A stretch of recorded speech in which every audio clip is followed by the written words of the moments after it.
오늘을 살아가는 우리 모두는 무엇인가에 사로잡혀 살아갑니다. 사로잡혀 살아간다는 것은 자신의 인생을 온전히 드리는 것을 말합니다. 특별히 현대를 살아가는 우리의 삶은 더욱 그렇습니다. 많은 사람들이 더 많은 물질을 갖기 위해서 전념하거나 더 높은 명예와 출세를 위하여 자신들이 생각하는 출세의 줄에 서서 살아가는 모습들을 보입니다. 세상의 일을 위해서 사람들은 제각기 자기의 목숨을 바치며 살아갑니다. 때로 성도들조차도 예수께 붙들림 바 되어 살아가는 존재가 아니라 종종 이생의 복락과 출세 그리고 많은 물질을 소유하기 위해 살아가기도 합니다. 예수를 믿는다고 하면서도 세상에 사로잡혀 살며 심각한 스트레스로 인해서 영혼과 마음 그리고 육신이 부서지도록 일에 몰두하며 살아갈 때도 많습니다. 이렇듯 주님만을 붙들고 살아가야 할 성도가 세상에 붙들려 살아가다 보면 감사와 기쁨은 사라지고 피폐된 삶 속에 버려지게 됩니다. 그러나 주님께 온전히 헌신된 자는 오직 예수 그리스도와 주님의 터 위에 세운 교회를 세워갑니다. 오늘 본문 말씀 사도행전 2장 46절에 날마다 마음을 같이하여 성전에 모이기를 힘쓰고 집에서 떡을 떼매어에 기록된 집은 헬라어 단어로 오이코스인데 이 오이코스는 가정과 그 집안에 거주하는 가족을 의미합니다. 그리고 동시에 하나님의 집으로서의 교회를 의미합니다. 오늘 사도행전에 나오는 초기 신약 공동체, 가정교회로서의 새로운 공동체는 가족에 가까운 개념이었지만 그 가족은 자신과 다른 사람을 구원하는 일에 힘쓰는 가족이었습니다.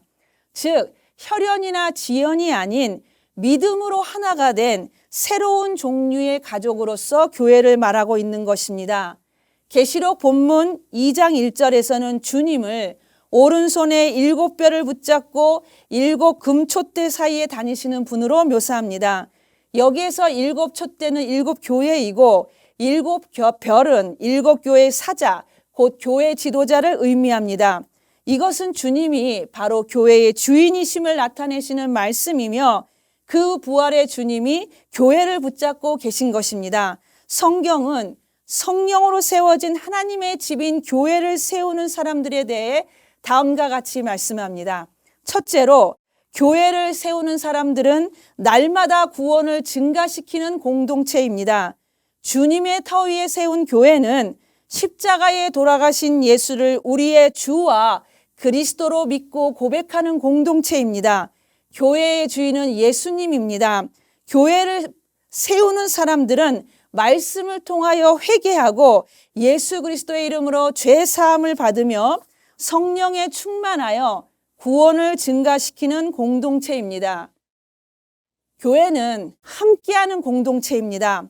마음을 같이하고 하나님의 백성들의 공동체로서 함께 모이기를 힘쓰고 함께 음식을 나누고 거룩한 마음을 함께 나누는 공동체입니다. 이러한 함께하는 투게더의 공동체는 하나님을 영화롭게 하며 모든 믿는 사람과 믿지 않는 구원받을 사람들에게까지도 칭찬을 받는 공동체입니다. 하나님이 소원하시는 날마다 구원의 백성을 증가시키는 공동체가 되는 것입니다. 예수 그리스도 안에서 한 피를 나눈 형제 자매가 된 거룩한 가정, 거룩한 집으로서 하나님의 백성으로서의 교회의 공동체입니다. 교회는 믿음의 공동체이고 새로운 가정으로서의 공동체입니다. 이러한 공동체는 구원의 공동체가 되는 것입니다. 그러므로 우리가 구원받았으며 구원의 공동체인 교회로 모였다면 날마다 구원의 공동체를 증가시키는 공동체가 되어야 하는 것입니다. 교회를 세우는 사람들은 기도하는 자들입니다. 오순절 다락방에서 전혀 기도에 힘썼던 믿음의 선진들을 통해서 성령이 임하고 초기 기독교의 공동체가 교회로 세워진 것을 기억해야 합니다. 성도는 기도를 통해 하나님의 음성을 듣고 하나님과 소통합니다. 내 결정으로 삶을 살지 않겠다는 것입니다. 하나님이 주신 그 말씀대로 살겠다는 겸손함이 기도입니다. 겸손하다는 것은 하나님 앞에 무릎을 꿇는 것이고 홀로 영광 받으실 하나님께 온 몸과 전 삶을 들여서 예배드린다는 것입니다. 그렇게 세워진 예배 공동체, 교회는 주님의 은혜와 성령의 인도하심 속에 날마다 구원받는 사람의 수가 증가하게 되는 것입니다. 두 번째로 교회를 세우는 사람들은 자신의 것을 나누는 공동체입니다. 교회는 믿는 자들이 하나님의 집인 교회에서 함께 모이고 떡을 떼되 자신의 것들을 필요한 모든 사람들에게 나눠주는 공동체입니다. NIV 성경에서는 본문 45절을 통해서 필요로 하는 사람이 믿는 사람이든 믿지 않는 사람이든 간에 절대적 필요성을 갖는 그 어려운 사람에게 주었다라고 말씀하고 계십니다. 그러므로 하나님의 집으로서의 교회는 나눠주는 교회입니다. 나눠주는 공동체입니다. 그 나눠줌은 내 것을 내놓음으로 다른 사람의 어려움을 채워주는 나눠줌입니다. 내 것은 움켜쥐고 다른 사람들의 것을, 다른 것들을 통해서만 도와주는 것을 성경에서 말하고 계시지 않습니다. 내가 소중히 여기는 것, 내 물질, 내 것을 내놓는 것에서 다른 사람의 어려움을 살피라고 말씀하고 계십니다. 그러므로 하나님의 교회는, 주님의 교회는 내 것을 희생하지 않고는 다른 사람을 살릴 수 없습니다. 내 것을 희생하지 않고 다른 영혼을 구원할 수 없습니다. 주님도 자신의 생명을 희생함으로 죄인된 우리가 구원을 받았듯이, 할렐루야, 우리도 내가 생명같이 여기는 내 것을 하나님의 구원의 역사를 위해서 내놓을 수 있어야 합니다. 요한복음 12장 24절 말씀에 내가 진실로 진실로 너희에게 말하노니 이르노니 한 알의 밀이 땅에 떨어져 죽지 아니하면 한 알 그대로 있고 죽으면 많은 열매를 맺느니라라는 말씀은 하나님의 백성들로서의 교회가 세상의 진정한 빛과 소금이 되라는 것입니다. 진정한 세상의 빛과 소금이 되는 것은 무엇입니까? 내 생명을 나누는 참된 희생이 뒤따라야 합니다. 교회는 우리를 위해 죽으시고 부활하신 예수 그리스도의 사랑을 품고 영혼을 사랑하는 참된 공동체여야 합니다. 교회는 모든 사람들의 어려움과 필요를 예수 그리스도의 이름으로 생명과 같은 내 것을 나누는 공동체여야 합니다. 마태복음 25장 4절, 42절, 43절 말씀에서는 줄일 때에 먹을 것을 주고 목마를 때에 마시게 하고 나그네 되었을 때에 영접하고 병들었을 때와 옥에 갇혔을 때에 돌보는 것이 예수님을 섬기는 것이라고 하셨습니다. 예수님은 복음 전파 사역뿐만 아니라 무수한 사람들을 고치고 먹이고 입히고 치료하시는 사역을 하셨습니다. 로마서 12장 5절 말씀에서는 우는 자들과 함께 울라라고 말씀하십니다. 믿는 자들끼리만 무리지어서 살라고 말씀하지 않으십니다. 믿는 자들끼리의 공동체를 말씀하고 계시지 않습니다. 성경을 통해서 자신과 자신의 것을 아낌없이 나누며 교회를 세운 사람으로 바나바를 생각할 수 있습니다. 그는 성령과 말씀에 충만한 사람이었습니다. 그의 본명은 요셉인데 사도들이 바나바, 즉 위로와 격려의 사람이라는 뜻을 지닌 새 이름을 지어 주었습니다. 바나바는 예수께서 파송하신 70명 전도 요원 중 한 사람이고 예수님의 부활을 목격한 500여 형제 중 한 사람입니다. 더 중요한 것은 예루살렘 교회에서 존경받는 지도자였다는 점입니다. 이런 바나바의 인물됨을 사도행전 11장 24절에선 이렇게 증거해주고 있습니다. 바나바는 착한 사람이요 성령과 믿음이 충만한 자라. 이에 큰 무리가 죽게 더하더라. 아멘. 성령 충만했던 바나바는 모으는 자가 아닌 베풀어주는 자였습니다. 바나바의 원 이름의 뜻은 돕기 위하여 부름받은 자입니다. 이처럼 바나바는 돕기를 좋아했습니다. 본래 그는 레위 지파로서 지중해의 무역 요충지 사이프러스에서 사업을 했습니다. 사실 구약시대의 레위 지파는 땅을 소유할 수 없습니다.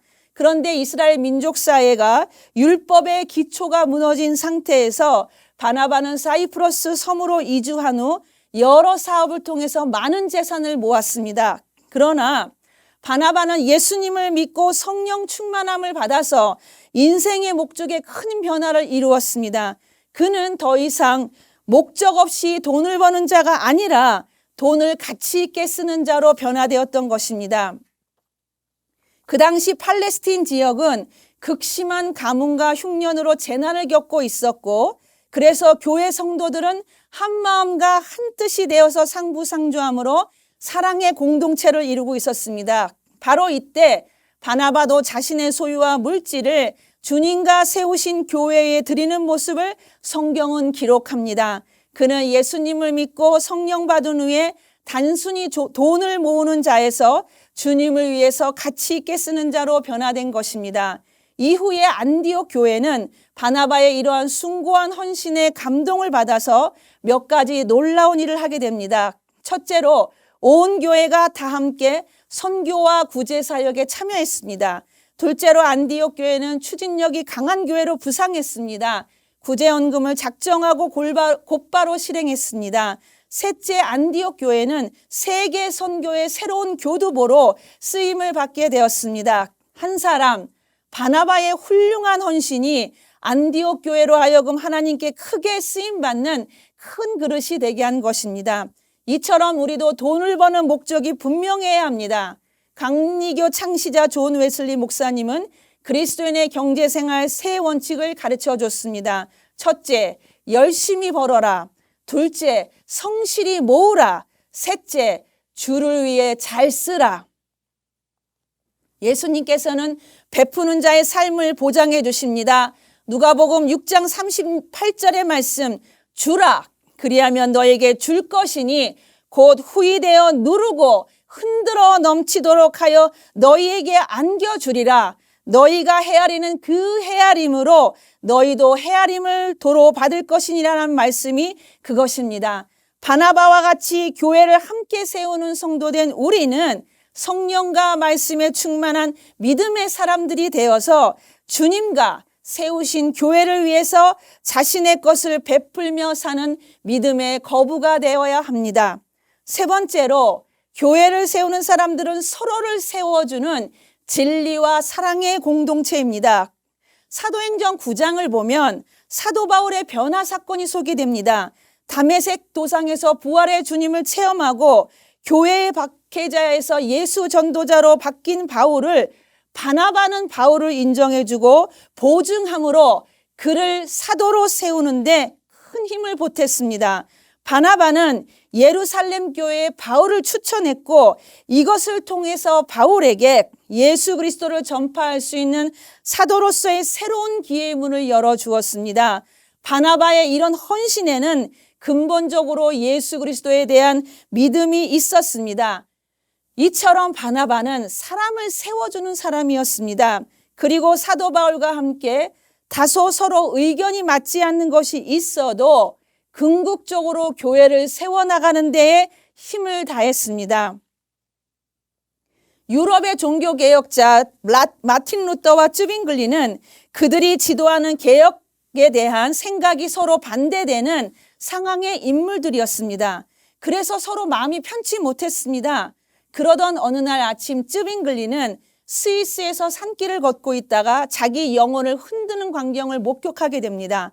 두 마리의 염소가 좁은 산길을 가고 있었는데 한 마리는 위로 오르려 하고 다른 한 마리는 내려오려고 했습니다. 그런데 길이 좁아서 한 마리가 겨우 지나갈 정도의 폭이었습니다. 결국 두 마리는 도중에서 만나 오지도 가지도 못하게 될 형편이 되었습니다. 두 마리는 서로 바라보다가 꼿꼿이 서서 마치 한판 싸움이라도 벌릴 듯 보였습니다. 그러나 다음 순간에 놀라운 일이 벌어졌습니다. 아래쪽에서 올라가던 염소가 길바닥 위에 눕자 다른 한 마리가 그 등을 딛고 내려가는 것이었습니다. 그리고 누웠던 다른 한 마리는 일어나서 제 길로 올라갔습니다. 이날 쯔빙글리는 내려가는 것이 곧 올라갈 길이 된다는 점을 깨달았습니다. 그리고 쯔빙글리는 자기의 뜻을 접고 루터를 도와서 교회를 새롭게 하는 종교개혁 운동을 성공시켰습니다.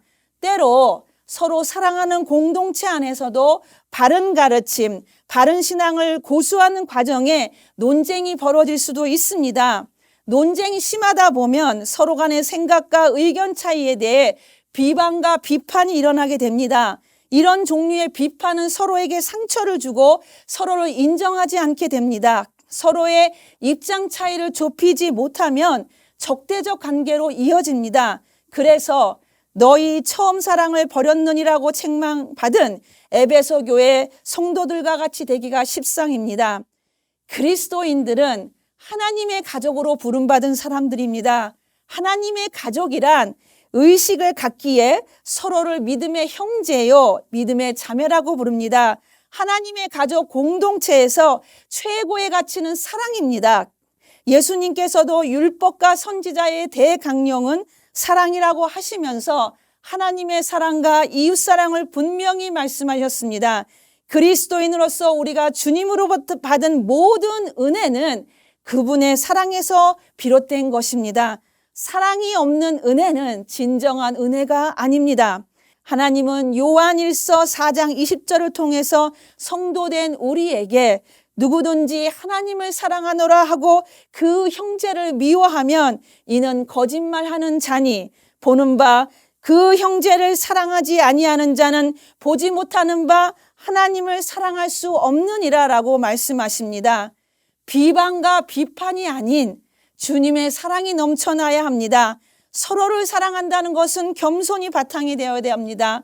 남을 나보다 낮게 여길 뿐만 아니라 서로 돕고 상대의 부족한 것을 기쁜 마음으로 채워주고 하는 따뜻한 배려의 생활을 살아가야 합니다.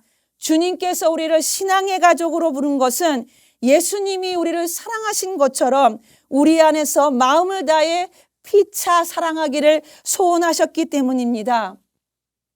바울 사도는 에베소 도시에서 교회를 세운 후 교회를 향해 보낸 편지에서 이렇게 교훈하였습니다. 오직 사랑 안에서 참된 것을 하여 범사에 그에게까지 자랄지라 그는 머리니 곧 그리스도라. 이것은 신앙적 성숙을 의미합니다. 교회는 사랑을 통해 성장합니다. 진리로 가르침을 받고 사랑의 양분으로 성장하는 것입니다. 그래서 사랑이 매우 중요합니다. 그러므로 주님의 은혜를 체험하고 구원받은 주님의 성도들은 첫사랑의 열정으로 되돌아가야 합니다. 주님을 만나 구원받아 감사하며 감격했던 첫사랑의 마음으로 늘 예수 그리스도를 교회를 사모해야 합니다. 주님을 위해, 주님 세우신 교회를 위해, 주님이 허락하신 영혼들을 위해 늘 기도하며 손으로 봉사해야 합니다. 말씀을 붙잡고 삶의 자리에서 살아가야 합니다. 기도로 주님과 뜨겁게 교통하며 언제나 경건의 자리에, 성결의 자리에 서 있어야 합니다. 예수님은 우리를 사랑하셔서 조건 없이 자신의 존재와 목숨을 우리를 위해서 십자가에 희생하셨습니다. 그 사랑을 늘 잊지 않고 그 사랑을 나누기 위하여 주께서 저와 여러분을 교회라는 공동체의 지체가 되게 하신 것입니다. 교회를 움직이는 원동력은 주님임을 잊지 말아야 할 것입니다. 주님의 사랑임을 잊지 말아야 할 것입니다. 소아시아 7교회에 편지를 쓰고 있는 사도 요한은 일찍이 그가 우리를 위하여 목숨을 버리셨으니 우리가 이로써 사랑을 알고 우리도 형제들을 위하여 목숨을 버리는 것이 마땅하니라라고 가르쳤습니다. 오늘 우리도 주님이 세우신 교회를 세우고 서로를 사랑하며 서로를 세워주는 믿음의 사람들이 되어야 할 것입니다. 하나님이 인정하는 교회, 하나님이 인정하는 사람들, 예수 그리스도의 터 위에 교회를 든든히 세우는 성도들이 되어야 하는 것입니다. 동시에 교회를 진리로 수호하는 올바른 신앙을 겸비해야 합니다. 성경에 나오는 에베소 교회는 바울이 복음을 전하던 초기부터 많은 박해와 시련을 겪었습니다. 사도행전 19장에 보면 바울의 전도록 알테미스 신전 주변에서 여신의 우상 신상을 만들어 팔던 상인들이 생계의 위협을 받자 바울과 그리스도인들을 격렬하게 핍박했습니다. 그럼에도 바울과 성도들은 위축되지 않고 끝까지 복음을 위해서 수고를 아끼지 않았고 전도했고 인내했던 것입니다. 동시에 거짓 가르침을 전하는 사람들이 발붙이지 못하도록 참 신앙 위에 굳게 유지하고 있었습니다. 요한계시록 2장 6절에는 니골라당이라는 이단의 무리가 언급되고 있습니다. 학자들은 이들이 본래 예루살렘 교회의 7 집사 중 한 사람인 안디옥 사람 니골라를 중심으로 하는 무율법주의적 방종에 빠진 무리들이었을 것이라고 추정합니다. 에베소 교회는 이러한 영적 사칭을 하는 거짓 가르침과 방종을 단호히 거부했던 것이옵니다. 그러므로 성도는 교회를 흔들고 영혼을 사냥하고 있는 영적 사칭을 하고 있는 악한 무리들을 향해서 깨어서 기도하며 말씀에 바로 서는 믿음의 공동체로 교회를 세워야 합니다. 교회는 우리의 구주 되시는 예수의 이름으로 오신 성령을 통해 세워진 공동체이기 때문입니다. 또한 하나님이 원하시는 공동체는 분파를 짓지 않습니다. 믿는 자와 믿지 않는 자를 구별하지 않습니다. 교단의 다름의 차이를 두지 않습니다. 하나님이 원하시는 믿음의 공동체는 예수 그리스도께서 그러셨던 것처럼 내 것을 나누어서 세상 사람들에게 구원의 역사를 전파하는 공동체입니다. 예수 그리스도의 피를 함께 나눈 한 하나님, 한 성령, 한 예수 그리스도를 섬기는 교회는 하나님의 나라를 이 땅에 세우는 하나님의 집입니다. 구원의 공동체로 서는 하나님의 집입니다. 사회와 나라와 세계를 위해서 온전한 구원에 전력하는 공동체입니다. 주님은 오늘 성도된 우리에게 주님의 몸된 교회를 세우는 사람들이 되기를 원하십니다. 그 교회는 하나님의 백성들의 모임이며 공동체입니다. 교회를 세우는 사람들은 날마다 구원을 증가시키는 공동체입니다. 구원 증가에 박차를 가하는 공동체입니다. 예수 그리스도 안에서 함께 있고 성전에서 함께 만나기를 계속하며 진실한 마음과 기쁨으로 함께 성도의 교제를 가지며 구원에 초점을 맞추는 공동체입니다. 할렐루야. 함께하는 구원의 공동체입니다. 한 마음을 품는 공동체입니다. 날마다 구원받는 사람을 증가시키는 공동체입니다. 교회를 세우는 사람들로서 이 땅에 진정한 빛과 소금이 되는 공동체입니다. 교회를 세우는 사람들은 먼저 자신을 나눠주는 것으로부터 출발하는 공동체입니다. 남을 의식하고 남을 희생시키는 것이 아니라 자신의 것을 먼저 희생하는 공동체입니다. 주님이 그렇게 하셨듯이 말입니다. 교회를 세우는 사람들은 서로를 세워줍니다. 그리고 진리와 사랑의 공동체를 이룹니다. 교회는 하나님의 집입니다. 교회는 하나님이 세우신 공동체입니다. 지금의 시대는 공동체가 무너진 시대입니다. 마태복음 11장 17절에 우리가 너희를 향하여 피리를 불어도 너희가 춤추지 않고 우리가 슬피 울어도 너희가 가슴을 치지 아니하였다함과 같도다의 말씀처럼 소통이 두절되고 함께 교감하지 않는 무감각한 시대입니다. 무정한 시대입니다. 이러한 시대를 살아가는 믿는 우리는 하나님의 집으로서 하나님이 세우신 공동체로서의 교회를 세워야 합니다. 구원 증가에 박차를 가하는 공동체, 내 것을 기꺼이 내놓는 생명의 공동체, 서로를 세워주는 공동체, 사랑과 진리로 굳건하게 서는 공동체, 생명 살리는 공동체로 교회를 바로 세워야 합니다. 그러므로 교회는 공동체로서의 하나님의 백성들을 살리고 공동체로서의 사회를 살리며 공동체로서의 나라를 살리는 참 구원의 방주로서의 공동체가 되어야 합니다. 그리고 하나님이 원하시는 그 교회를 세우는 사람들의 모습이어야 합니다.